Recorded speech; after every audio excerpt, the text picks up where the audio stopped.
Hello everyone, this is Joel Davis with the United Medical Transportation Providers Group. As always, thank you so much for taking the time to watch this video. In this specific video, I want to talk specifically about contracts and service agreements.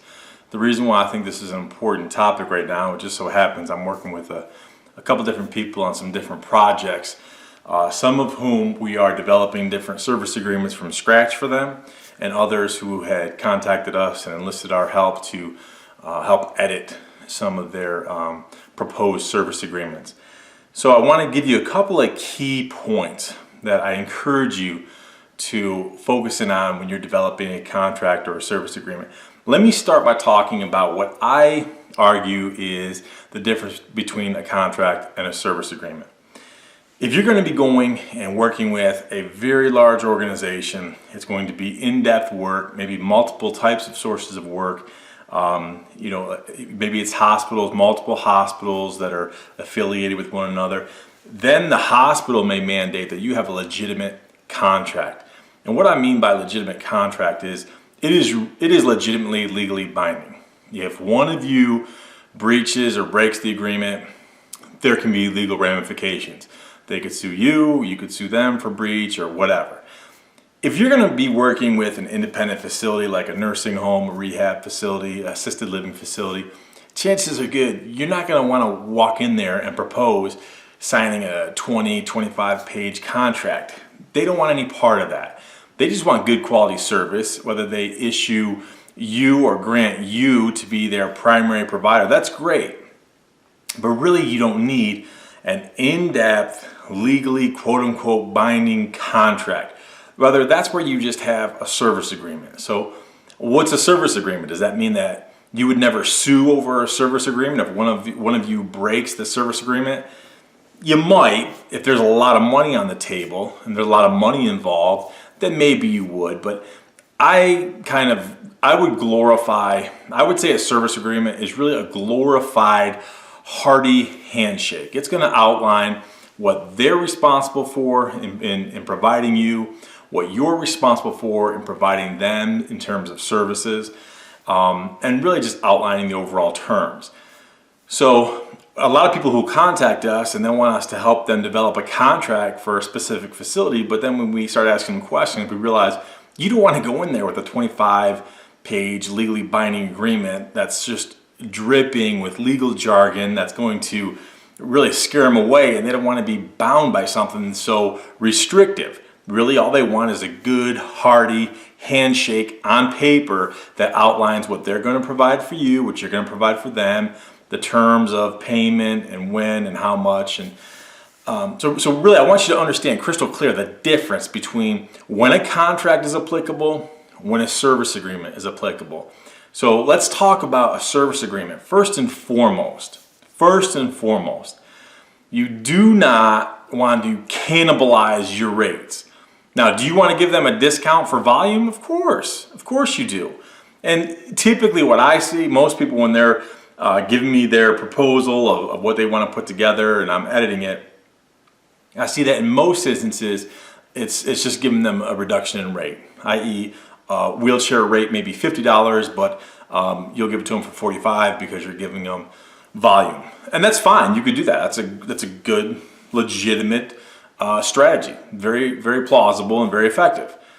One thing that I suggest often is you actually charge not necessarily full price, but maybe full price, but then you incentivize. You give them a greater discount if they pay on time within net 30, which leads to a side point.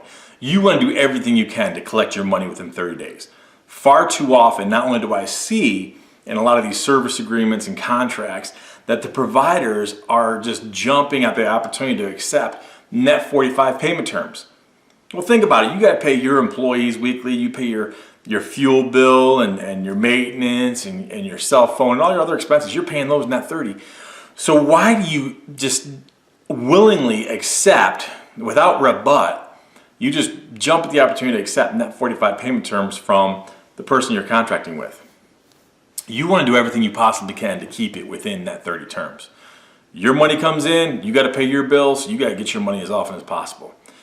So you can literally incentivize that if you pay within net 30, you're going to save X percent. So you might give them a upfront reduction rather than charging the standard $50. And again, I'm just making up numbers.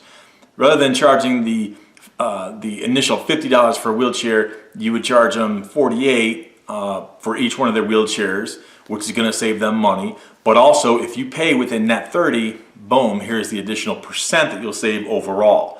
So you could argue it's kind of a play on numbers. The wheelchair rate is $50, you're giving it to them for $45, but instead you're going to incentivize it. You're going to give it to them for $47 or $48, but then if you pay within net 30, you'll save an extra X percent, which would really average it out to be that $45. So you could argue it's a play on numbers, but it really gives incentive for them to want to pay within net 30, so they're going to save more money. Another key point that I see often, especially for those of you out there who are trying to develop your own service agreements, and I pat you on the back and I congratulate you for trying to do it. Sometimes you just need to accept that when you need help, and there's nothing wrong with that. But sometimes when I'm looking at these contracts, I call it gobbledygook, legal jargon gobbledygook.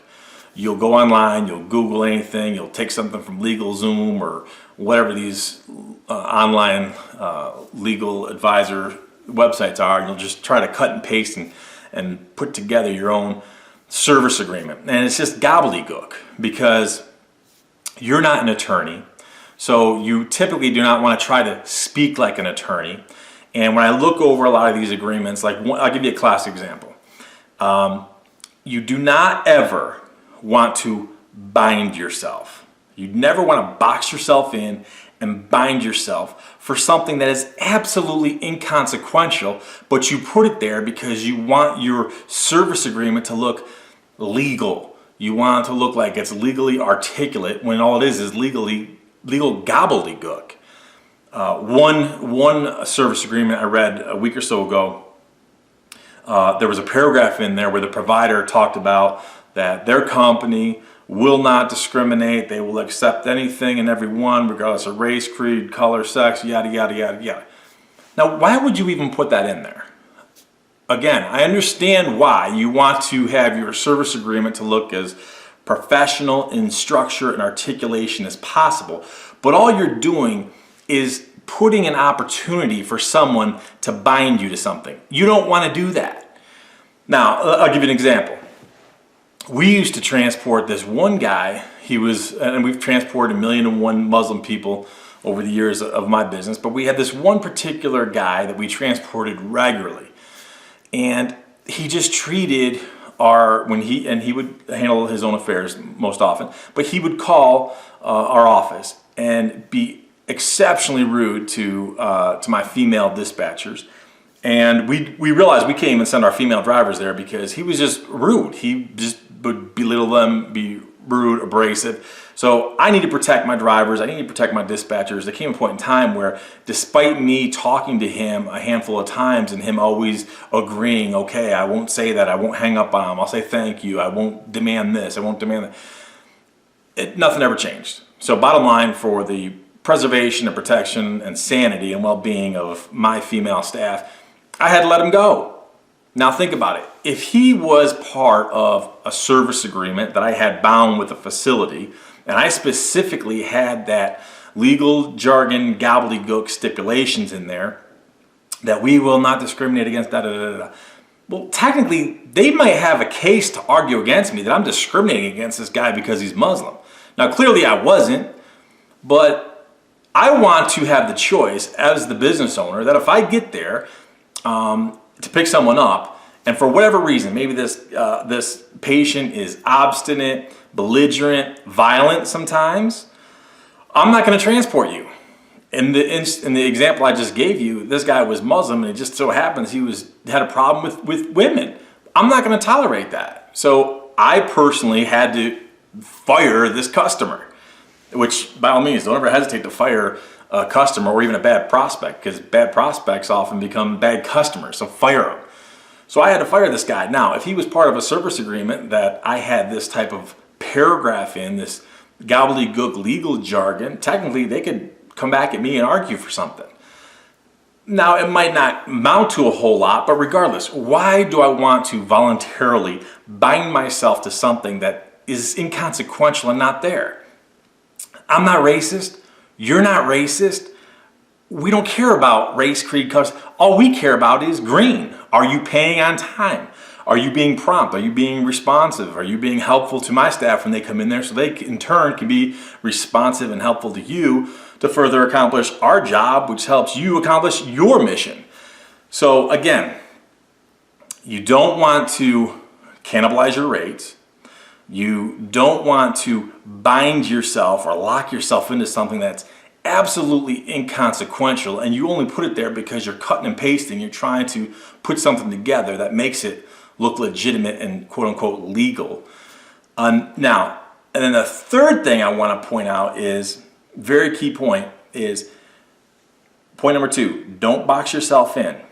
Point number 3, always give yourself an escape hatch. Now, when I say escape hatch, I know the first thing that comes to your mind is termination clause. Yes, okay, if they're not paying, you absolutely want a termination clause. If you don't pay within, hopefully you're going to get net 30 terms, but if they don't pay within net 60 and everything's paid in full, then you can discharge, and everything should be in writing. They could discharge you. They serve you notice in writing. You serve them a notice. That's common sense, and I'm sure you're going to put that in your own service agreement. But you actually want to be able to sit down with them. If not annually, if not as an absolute minimum, you want to articulate in your service agreement that at least annually, at least. So as a minimum, once a year, they have to sit down in front of you, and you and them, i.e. the staff or whoever the decision maker is, who is responsible for signing and activating and executing the service agreement, you want to be able to sit down and have a review. If you can get it to be every 6 months, that's even better. Now, what's the purpose of the review? First and foremost, yes, give honest feedback. We're having a problem with this, you're having a problem with that, how can we do it? Maybe if you guys call at this time and give us this, and we can do this, and we can call you, and you could solve those problems. But the key point for being able to have these annual or semi-annual reviews is to be able to go in there and justify why you need to increase your rates.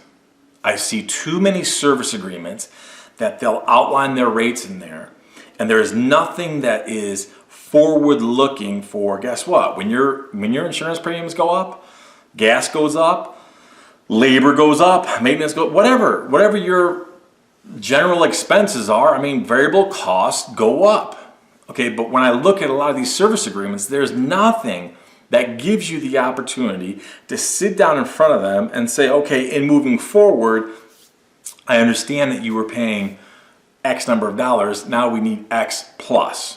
And a lot of times you don't need to be overly in depth to explain or justify why you need an increase in rates, because it's honestly, a lot of times it's not their business, but you want the opportunity to have that discussion, because again, so many of these people who I work with who do the gobbledygook legal jargon, they cut and paste from all these different sites to try to put a service agreement together. They leave out a lot of key strategies. Okay, again, they flood their agreement with legal jargon that is non-essential or inconsequential, and there's really no purpose for it being there. But you absolutely want to be very strategic in your contracts and your service agreements. Never bind yourself, never cannibalize your rates, and always leave yourself with an escape hatch. An escape hatch being terminate the contract or service agreement if you're not happy and they're not happy, and foreseeing the opportunity in the future, if necessary. By all means, if you got a great show, don't rock the boat if you don't have to rock the boat. But if it's time to make more money, you need to force a situation where you can sit down and have that conversation. So you do it very strategically by mandating that once a year, as a minimum, once a year, if not twice a year, you're going to sit down and do an after-action review. And again, it's legitimately, you want to here's how things look on our end. How do things look on your end? We're very pleased with this. We're not pleased with that. You're happy with this, but you're not happy with that. Let's work together. Let's improve the actual service itself. And oh, by the way, we're going to have to increase our rates a little bit to this. Now, if you do need assistance in drafting or editing a contract or service agreement, by all means, I welcome the opportunity to help you. Just email my office. Let me know. Dan, Dawn, or Charlie will get you the information, and I'll be able to work with you. Understand, just like your time is valuable to you, my time is valuable to me. Nothing is for free. Time is money. Money is time. So if you do need help, by all means, I'm more than happy to help you. I'm sure you can imagine how many emails we get every day. But please, if everyone wants something for free, my time is just too valuable. So by all means, I welcome the opportunity to help you, but understand, just like you're not going to transport all these people for free, you got to charge them. If you need my help, by all means, I have to focus on those who retain my services and are paid clients first. So by all means, understand that. But again, I hope that you find the content and the 3 key points in this video useful as you create, prepare, and even if you're just considering, developing a service agreement with maybe a local nursing, rehab, assisted facility, maybe it's a medical complex or a medical organization. Again, if you're going to be working with a very large, maybe it's a chain organization, then you definitely want to be geared more towards contract. And in which case, in those instances, typically they're going to be the ones dictating the terms to you anyways, and then it's up for you to review and decide what's feasible, what's not feasible, and then comply. So in those situations, typically they're going to be proposing the contract, so that makes it even easier for you. Then it's just a matter of reviewing, editing, and what you can and cannot do, and then agreeing to it.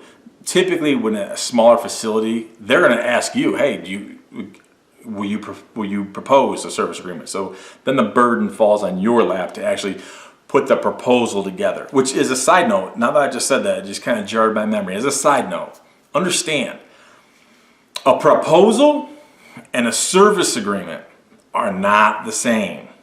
A proposal and a service agreement are definitely not the same. A lot of times I'll see some of these service agreements to edit where they're kind of melded together, and you can see there's a clear confusion. If I've already proposed my services and rates and outlined everything to the facility, and then when it comes time to actually put a service agreement together, I don't need to be redundant and reiterate everything I just proposed. So understand there is a difference. So again, thanks so much for taking the time to watch this video. I do hope you found it useful. And as always, I will see you at the top.